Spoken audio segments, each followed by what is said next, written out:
Back.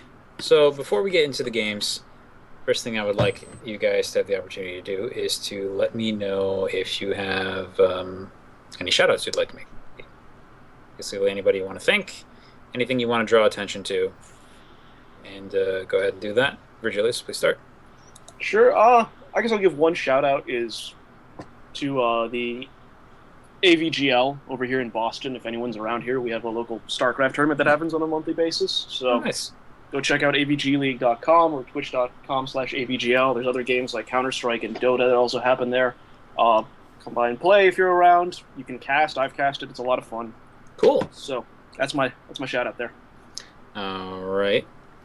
And TentatvePnda throwing out the shout out to Day 9 for making him a better gamer. Always obviously a totally worthwhile shout out to make in this particular event. Oh yeah. Threx, that one. What about you? Big shout out to you there, Mr. Oh, thank Omega, for inviting me along. I always enjoy coming in and doing these things. It looks like my StarCraft client hung again. That's fine.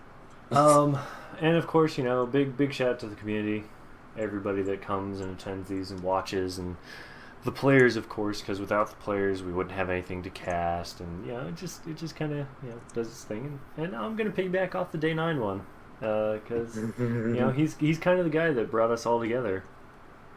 Not intentionally, but definitely has sparked the fire that has started up things like the Day Night Festival. That was a couple weeks ago, and of course my streaming that I do now, me playing on the ladder at all, was all thanks to Day 9. So Sure. everybody involved, but on the YouTubes, you're involved. So thank you, Yes. sincerely. As for me, I will draw attention to two things. First of all, you can find the archives at tinyurl.com/daynights. And the show matches that were not posted from before 2 weeks ago will go up tonight. This weekend's will go up by Wednesday night. And the second one, more importantly, absolutely more importantly, is to all of you watching right now, including the many-headed Hydra that is beastly legit, Badric, and then Calvin Dude 22, Dominic, Smansor Z, yes, I'm thanking you even despite the little troll earlier, the Anti-Citizen, and of course Trumpet, who is off cutting the grass. But anyway, with that thrown out there, let's go ahead and talk about the games. So first of all, game number 1, that was on Catalina. What I would like to know first of all is, how do you guys usually approach PvC? Especially since, of course, you've never seen your opponent before, so this is more like a ladder game in that sense. Yes, you're going to be going first because he's got to type his answers out. All right. I don't know. My approach. I've had a hard time kind of figuring out a good approach to PvZ.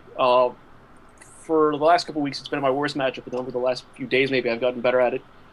Where typically I have like one of two openings. One is kind of the 4-gate pressure thing you saw in that, and I like to follow it up with DTs because obviously that can just do a crazy amount of damage. Usually Zerg players will be going crazy trying to defend, or they're going to just put up spines, but they won't put up detection. You can usually get a good amount of damage, and even if you don't, you can always you can save your DTs, and you can recover and transition pretty well out of that with Archons. So that's kind of been my main thing. The other one is just to open Stargate and eventually get a Colossus Void Ray, which we didn't see here, because this would have done in the second game, but it didn't kind of go standard from the beginning, so that's sort of my approach, yeah. Let's see here. So far, from TentatvePnda's side, he's saying that he likes to go with early aggression. He likes to get Hydras and Brooches a little later in the game. And to follow that up, I'd actually like to know, TentatvePnda, is the hatch block something you use on a regular basis? We saw that use that a little bit in the second game, and it's an interesting little cheesy strat that sometimes people will pull out of their bag, and I always find it a little bit fun to watch because it requires changes the game pretty dramatically. But he says not often. Okay, but he was hoping for no Forge first on that one. Fair enough. Well, focusing then on the first game a little bit more, let's see here. We had a very interesting development over the course of that game. I kind of thought the harassment that was going on a little bit later in the game kind of seemed to fall flat a little bit, at least at first. But those 4 Zealots actually got a lot of work done. Talk about that a little bit first, your decision to go with that kind of strategy. Yeah, I mean, it just always puts me in a really comfortable position. I like to be aggressive. I'm not a fan of the kind of style of Protoss where you just sit back and turtle up until you get your death ball. Mm. Takes too long and it's kind of boring. So I couldn't see that he had I could see that he didn't have a third, but I didn't see any kind of like all in coming. So I wasn't sure what to do. I've seen people before kind of just mess up maybe, and then my 4 Zells get in and actually do a significant amount of damage, put them really behind. So I thought, what the hell, why not? I'll go for it. Turns out he had roaches, which meant I couldn't really do much damage to his economy, but gave me a good idea what was going on, and it kind of let me see that he was clearly rushing for some kind of tech if he was on 2 bases, or he was doing something fishy.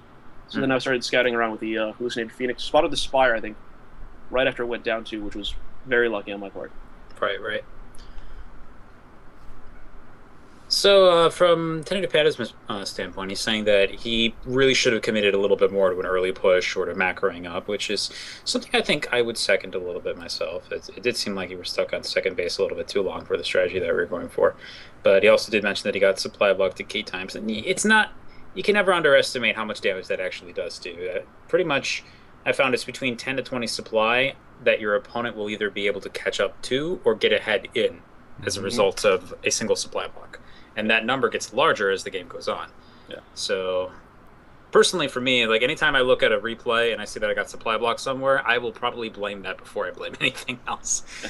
But it's true. But at the same time too, I gotta say, yeah, it's like you said, you did have the basic defense up with the roaches and everything. I did see that you were going for the Mutalisk strategy as well. What I would like to ask you, TentatvePnda, is say we're in slightly different situation. Maybe you get supply blocked a little less.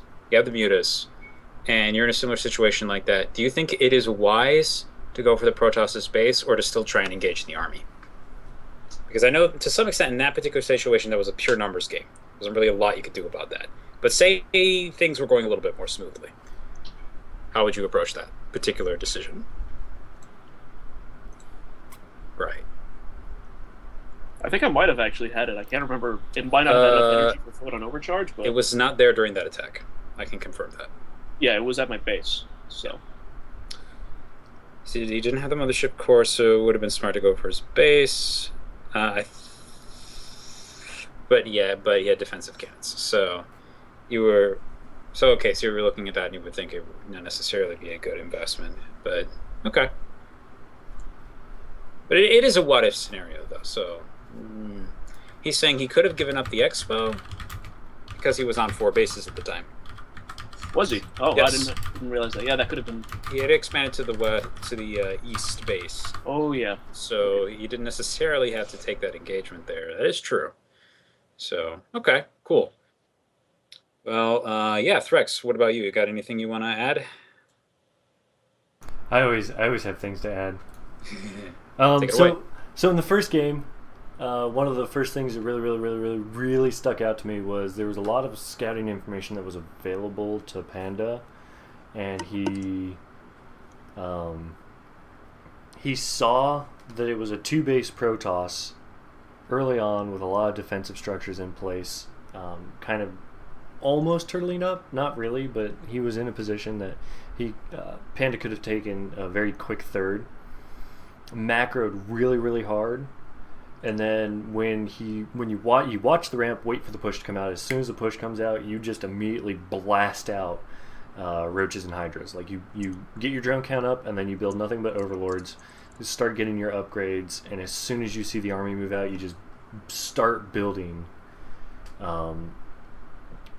roaches and hydras. And then by the time that the army gets to your base, your army should have just melded together finally, and you'll be in such a good position. Yep. Yeah, so he could have given up on that expo, that third expansion. When the army came in to hit that third expansion, I actually mentioned it in that first game. So the army comes in from Vergilius, starts hitting that third base again, where you engaged and got your army killed. And the first thing that I said was, he probably should have just let that base fall. You only had 3 drones on it anyways. Just let the base fall, pull your army back, fight from the high ground, and you probably would have done significantly better, because it would have been a really nice choke. You could have just walked in, to the walked into the army and just sat on top of it from the high ground, and a lot of your stuff would have been able to clean it up. Second game was really, really good. I don't really have anything bad to say. Like any suggestions for anybody on that particular game from a caster standpoint. Like it was a solid game. I love seeing the cheeky hatch at the beginning of your opponent's natural, and then when that one gets canceled, like you actually canceled it, you waited for it to just about finish, you were waiting for that third, I saw it, you were waiting for that third cannon to finish, and you're like, it's not going to finish in time. So you cancel it, try and get the drone out of there to save it for more shenanigans later on, even though it ended up dying, and then immediately took a base at the gold. And I really, really like that, because it says, okay, so I know he's once again going for that kind of a slower timing attack. I can get technically a third first at the gold, flood lings, get speed, just keep flooding lings for basically free, and be able to hold off any weird pressure with that. And we saw it in that game. You know, the 4 zealots came in like they did in the first game, but this time you had the lings there and available, pushed them away. Very, very handily. The DTs came in, a little bit of redirection on the DTs would have done a lot of damage, but they ended up going right for the spore crawlers, or right past them, so they got picked off pretty easily. But other than that, second game, fantastic. Loved it. First game was good too, but I really liked that second game. Sure.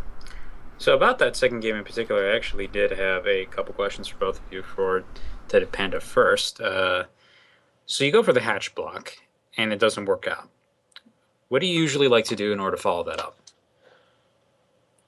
Was it basically the same as what you typically do? Is there anything you would try a little bit differently with that? Or basically on those lines? And for Vergilius, while he's working on that answer, I noticed you seem to have a very, very nicely planned out pattern for scouting with the probe. In fact, as you kept that on the map, picking up on the gold base in particular very, very quickly. Is that something that you practice a lot, or?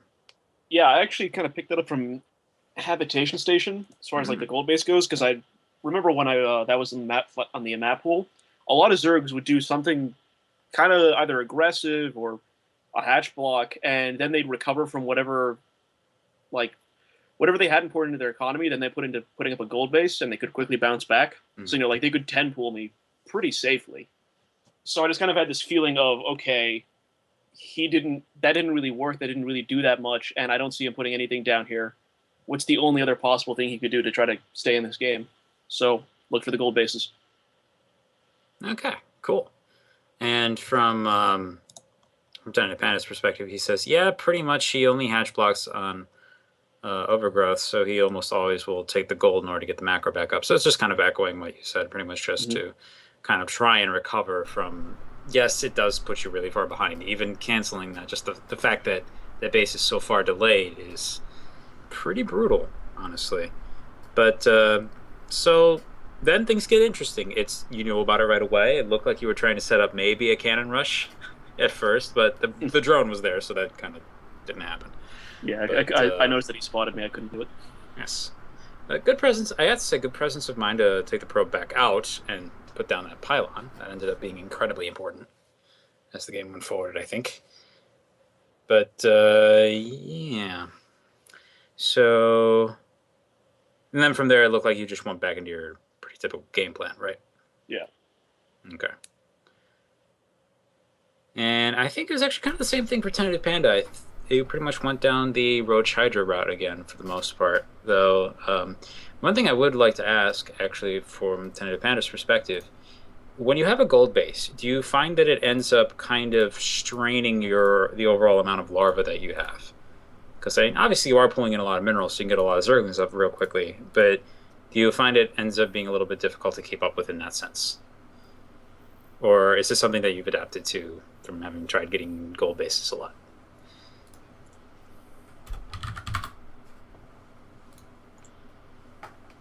Oh, while he's working on that.